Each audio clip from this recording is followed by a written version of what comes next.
terpercaya. Kasus malaria di Gorontalo sejak 3 tahun terakhir terus meningkat. Kasus terbesar berada di Kabupaten Pohuwato.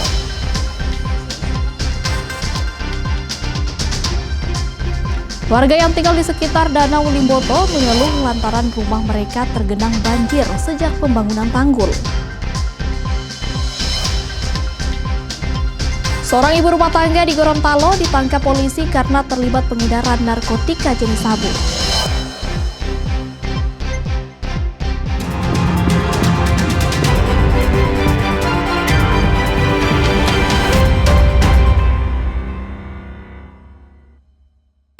Kompas Gorontalo hari ini hadir dengan beragam informasi penting dan menarik dari Gorontalo dan sekitarnya. Selain 3 sorotan tadi, kami akan menghadirkan berbagai informasi terkini dalam Kompas Gorontalo hari ini.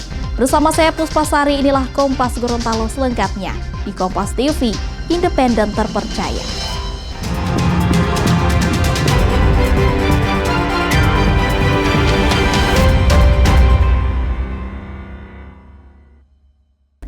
Saudara, penyebaran wabah malaria di Provinsi Gorontalo terus meningkat sejak 3 tahun terakhir. Di Kabupaten Pohuwato menjadi kabupaten tertinggi kasus malaria. Diduga aktivitas pertambangan yang menimbulkan kubangan air menjadi pemicu wabah malaria berkembang.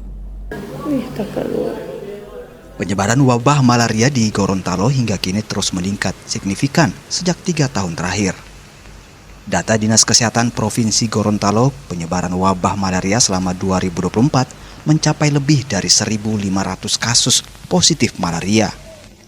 Kabupaten Pohuwato menjadi wilayah tertinggi kasus malaria yang mencapai 800 kasus dengan 2 pasien meninggal akibat malaria di tahun 2024. Bahkan, di awal tahun 2025, kasus positif malaria di Pohuwato sudah mencapai lebih dari 60 kasus. Kepala Bidang Pencegahan dan Pengendalian Penyakit Dinas Kesehatan Provinsi Gorontalo bilang, tingginya aktivitas pertambangan yang menimbulkan kubangan air diduga menjadi salah satu faktor meningkatnya penyebaran wabah malaria. Sudah masuk tahun ketiga terkait untuk kasus malaria di Kabupaten Pohuwato belum terselesaikan. Memang untuk di 3 tahun terakhir ini udah masuk ke 3 tahun 2025 ini memang kasus malarianya yang paling tinggi. Ya, memang yang kemarin yang awal menimbulkan terjadi peningkatan kasus malaria itu adalah adanya kubangan-kubangan yang diakibatkan oleh galian-galian pertambangan yang ada di Kabupaten Pohuwato. Kami tidak akan banyak menyinggung terkait masalah pertambangan yang ada di Kabupaten Pohuwato, tapi terkait penanganan untuk kasus galiannya seperti apa. Mungkin karena mengingat faktor dari Anopheles ini adalah paling suka atau berinduknya adalah di ada genangan air seperti itu.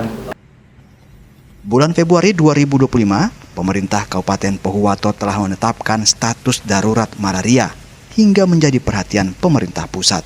Hingga kini, Dinas Kesehatan Provinsi Gorontalo pun terus memberikan pendampingan dan koordinasi untuk menekan penyebaran wabah malaria di Kabupaten Pohuwato dan mengimbau warga untuk menjaga kebersihan lingkungan sekitar. Kris Kamisma, Kompas TV, Gorontalo. Saudara, TNI Angkatan Darat dari Arhanud 16 Kostrad bersama warga di Kecamatan Moncong Loe, Kabupaten Maros, Sulawesi Selatan, membersihkan selokan yang selama ini menjadi penyebab banjir di lokasi ini.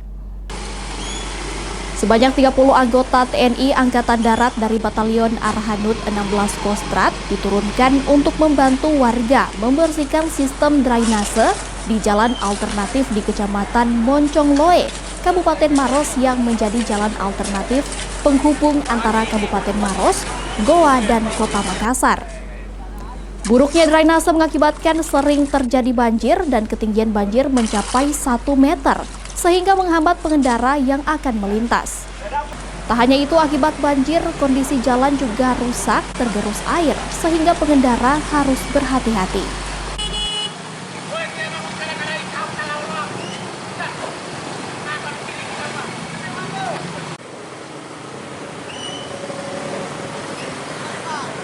Kita melaksanakan karya bakti, di mana Kostrad terutama, yaitu batalion saya, Batalion Arhanud 16, itu memperingati hari ulang tahun Kostrad ke-64. Jadi kita melaksanakan kegiatan karya bakti untuk mengalirkan selokan air-air yang karena memang daerah sini tepatnya di Desa Moncongloe ini sering terjadi banjir, sehingga kita mendatangi aparat setempat kemudian menanyakan mengatur waktu yang tepat untuk melaksanakan kegiatan pembersihan selokan pada hari ini. Saudara, warga di bantaran Danau Limboto, Kota Gorontalo mengeluhkan genangan air yang tak kunjung surut sehingga menimbulkan bau busuk dan berbagai penyakit. Genangan air ini terjadi sejak adanya pembangunan tanggul. Beginilah kondisi 45 rumah warga yang berada di bantaran Danau Limboto, Kelurahan Dembe 1, Kota Gorontalo, yang hingga kini masih terendam genangan air. Genangan air yang sudah keruh dan berbau busuk sangat menyengat. Tak sedikit anak-anak dan warga lainnya mulai terkena penyakit. Salah satu warga bilang genangan air ini terjadi sejak dibangunnya tanggul yang tak jauh dari permukiman. Akibatnya, air limbah rumah tangga yang bercampur air hujan dan luapan Danau Limboto ini pun tidak lagi mengalir hingga menggenangi rumah warga. Warga pun mengaku kecewa karena hingga kini tak ada keseriusan dari pemerintah untuk menanggulangi kondisi ini. Sejak didirikannya ini tanggul, airnya ini tetap menetap di sini. Sudah tidak ada lagi yang jalan keluarnya air ini. Pokoknya hujan sedikit banjir lagi, hujan sedikit banjir lagi. Tapi airnya cuma tertampung di sini. Tidak ada lagi jalan keluarnya. Karena di sana lagi ada tanggul di sana, tidak ada lagi jalan keluar untuk mengalirnya air di sini. Baru dia mengganggu tidak sobat? Mengganggu, baunya. Salah satu bau, banyak nyamuk. Banyak binatang-binatang kecil seperti biawak, ular-ular kecil ini banyak di sini karena airnya sudah mulai berlumut. Jadi mulai berbau ini air busuk. Baru ada upaya dari pemerintah apa belum saja? Belum ada upaya dari pemerintah. Cuma orang datang survei. DP persyaratan sudah dimasukkan, tapi DP realisasinya belum ada. Petugasnya belum ada yang datang. Ini kan di sini ini sebagian besar ada balita yang menghuni di sini. Jadi DP kendala ini banyak sekali anak-anak yang sudah kena sakit, sudah bera-bera. Warga berharap agar pemerintah setempat atau pihak berwenang mendatangi dan melihat langsung kondisi permukiman warga yang sudah sekian lama tergenang air dan mencarikan solusi. Kris Kamisma, Agustiar, Kompas TV, Gorontalo. Saudara, seorang lurah Balang Baru di Kota Makassar, Sulawesi Selatan diduga melakukan pungutan liar terhadap warganya saat pengurusan surat kepemilikan lahan. Korban harus memberikan uang puluhan juta rupiah.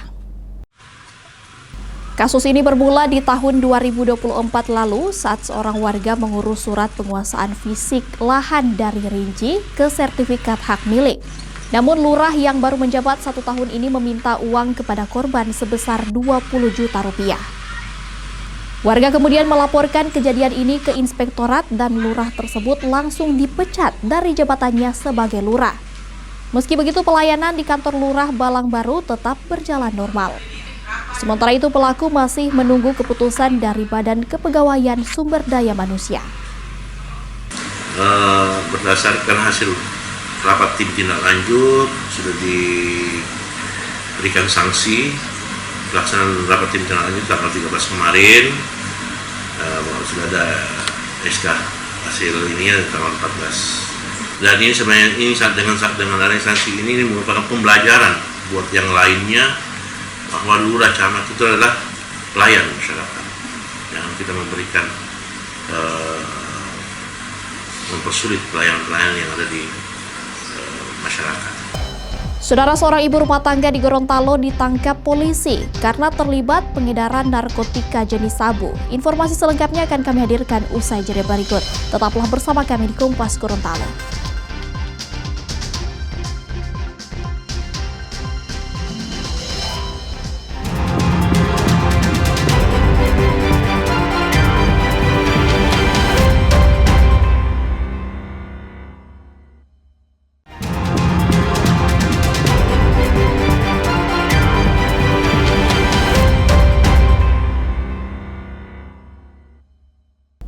Terima kasih Anda masih bersama kami. Saudara, seorang ibu rumah tangga di Kota Gorontalo ditangkap Satuan Reserse Narkoba Polresta Gorontalo karena terlibat peredaran narkoba jenis sabu.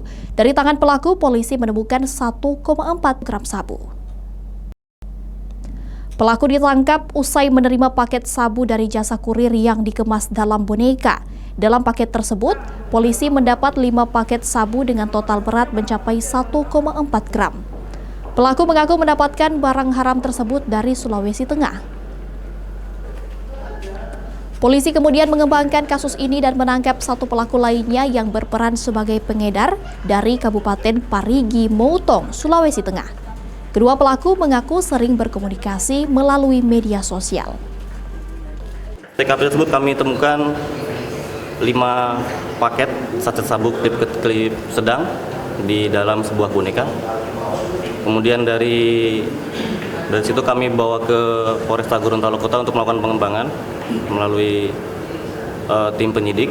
Kemudian kami melakukan pengembangan ke daerah Sulawesi Tengah, khususnya di Desa Bantaya, Kecamatan Parigi, Kabupaten Parimo, Sulawesi Tengah, di backup oleh Satres Narkoba Polres Parimo. Kemudian kami berhasil mengamankan asal barang tersebut yang dimiliki oleh tersangka inisial MD. Saudara, patroli perintis Polda Sulawesi Selatan menemukan 4 butir obat daftar G saat melakukan patroli balapan liar di Jalan AP Petarani, Makassar. Penemuan ini saat polisi mencurigai gerak-gerik seorang pemuda yang mengendarai motornya dengan ugal-ugalan. Petugas yang curiga pun langsung menggeledah remaja berusia 21 tahun ini. Dan hasilnya polisi menemukan 4 butir obat daftar G yang disembunyikan dalam bungkus rokok. Selanjutnya remaja ini dibawa ke Mapolsek Rapocini beserta barang bukti untuk menjalani pemeriksaan.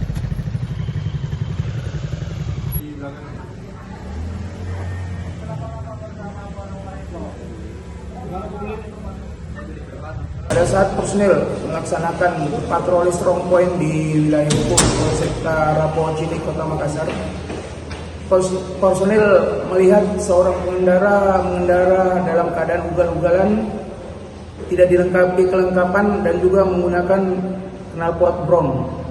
Pada saat personil dekati, menghentikan dan melakukan pemeriksaan, didapati beberapa butir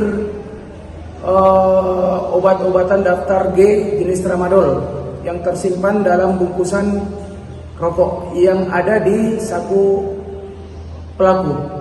Saudara, diduga karena mabuk, 2 remaja putri yang masih di bawah umur di Kota Gorontalo menjadi korban pemerkosaan oleh 4 pria. Kasat Reskrim Polresta Gorontalo Kota bilang, pelecehan terjadi di sebuah kamar di salah satu bengkel di Kota Gorontalo. Sebelum terjadi pemerkosaan, para pelaku mengajak korban untuk pesta minuman keras, sehingga kedua gadis remaja yang baru berusia 13 tahun tersebut diperkosa dalam pengaruh minuman keras. Dari 4 pelaku yang ditangkap, 1 pelaku merupakan anak di bawah umur. Kini keempat pelaku terancam pidana hukuman 15 tahun penjara. Pada awal mulanya mereka ini minum. Ini rata-rata orang bengkel. Minum, ngumpul, baru dari salah satu pelaku ada yang mengajak, memanggil si perempuan ini untuk datang ikut gabung. Setelah si perempuan tiba di lokasi bengkel, dikasih minum, dicekoki minum sampai mabuk. Nah, terakhir habis itu si perempuan ini dibawa ke salah satu kamar, yang kamar itu ada di dalam bengkel. Nah, di situ mereka memainkan perannya masing-masing. Si korban melapor, baru kita melakukan visum terhadap si pelapor. Dikatakan sudah direncanakan untuk. Kalau untuk direncanakan belum ya, belum, karena spontan kan, karena mereka kondisi mabuk. Ya namanya mabuk kan mungkin tiba-tiba muncul itu nafsu. Nah, pas ada perempuan, nah mungkin begitu. Saudara, kantin dalam kampus Universitas Negeri Gorontalo dibobol maling. Sejumlah tabung gas LPG hilang. Pemilik kantin mengetahui kantinnya dibobol maling saat mendapati salah satu pintu kantin dalam kondisi sudah rusak. Saat diperiksa, korban tak menemukan 2 buah tabung gas. Menurut korban, kejadian ini sudah sering terjadi, bahkan kantin lain yang berdekatan juga sudah pernah dibobol maling. Selain itu, sejumlah mahasiswa juga sering kehilangan ponsel dan motor, bahkan kejadian ini pun sudah sering dilaporkan ke security kampus, namun tidak membuahkan hasil. Pas sampai kamar pagi-pagi, so tak bongkar ini kantin. Itu dia bongkar di bagian apa? Pintu belakang. Memang dia bongkar ya? Iya, dia bongkar itu. Baru pas ada yang hilang atau bagaimana pas dibongkar? Ada gas 2. Gas 2 hilang. Selain itu ada yang hilang lagi atau? Tidak ada, cuma itu gas. Ini posisinya sudah di dalam kampus, apa tidak ada penjagaan atau bagaimana? Kurang tahu juga, tapi so lapor ke apa dulu, security. Terus bagaimana responnya? Ya, dia bilang nanti mau dilihat, mau di ini. Tidak ada ini, sampai sekarang tidak ada orang pilih. Ini memang kejadian pertama atau sebelumnya ada yang pernah? So, berapa kali saya punya ini, bongkar so 4 kali. Sudah 4 kali pernah dibongkar di kantin berarti? Gas so 3. Yang hilang? So 4, so 5. 5 yang hilang? So 5 dengan yang kemarin itu 2. So 5. Baru dia bongkar, banyak yang dia ambil di dalam ini. Berarti sering dia bongkar kantin? Baru kursi ada 26. Hilang? Baru 1 loyang, leper. Banyak. Dia bongkar malam itu berarti? Malam. Saudara, jelang bulan Ramadan tersisa beberapa hari lagi. Sejumlah remaja di Makassar mulai membersihkan masjid agar bersih digunakan saat sholat tarawih. Jangan kemana-mana, tetaplah bersama kami.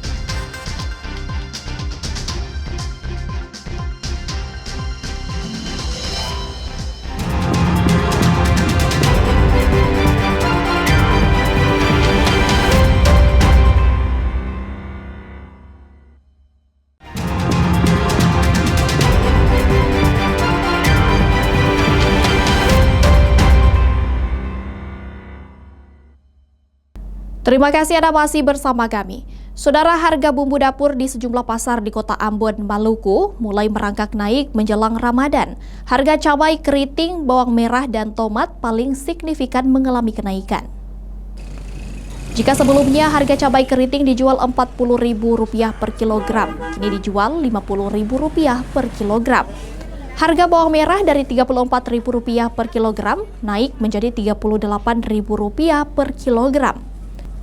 Harga tomat juga ikut naik menjadi Rp20.000 per kilogram yang sebelumnya Rp16.000 per kilogram.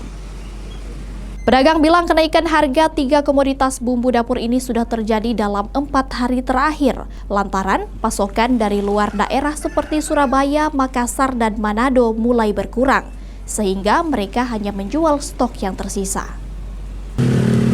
Cili keriting, bawang merah, tomat. Apa cili keriting itu dari berapa ke berapa? Dari penjualan 40 ke sekarang sudah 50. Kalau bawang merah? Kalau bawang merah dari penjualan 34 ya naik 38. Tomat dari penjualan 16 ke 20. 20 ya? Iya. Itu alasan naiknya kenapa? Karena barang memang kurang. Barang kurang ya? Baru menghadapi bukan puasa ini. Oh iya. Jadi kalau untuk yang lain masih stabil? Masih stabil. Termasuk cili kecil masih stabil. Saudara, kurang dari sepekan jelang bulan Ramadan, sejumlah remaja membersihkan Masjid Darul Ma'arif di Kota Makassar, Sulawesi Selatan. Hal ini dilakukan agar masjid terasa bersih saat jemaah gelar sholat tarawih.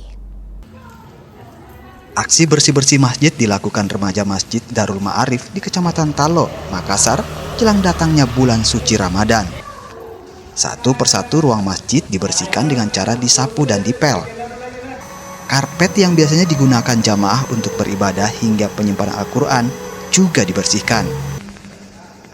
Menurut panitia Ramadan masjid, aksi bersih-bersih ini dilakukan agar memberi rasa nyaman bagi jamaah saat melaksanakan ibadah di bulan suci nanti.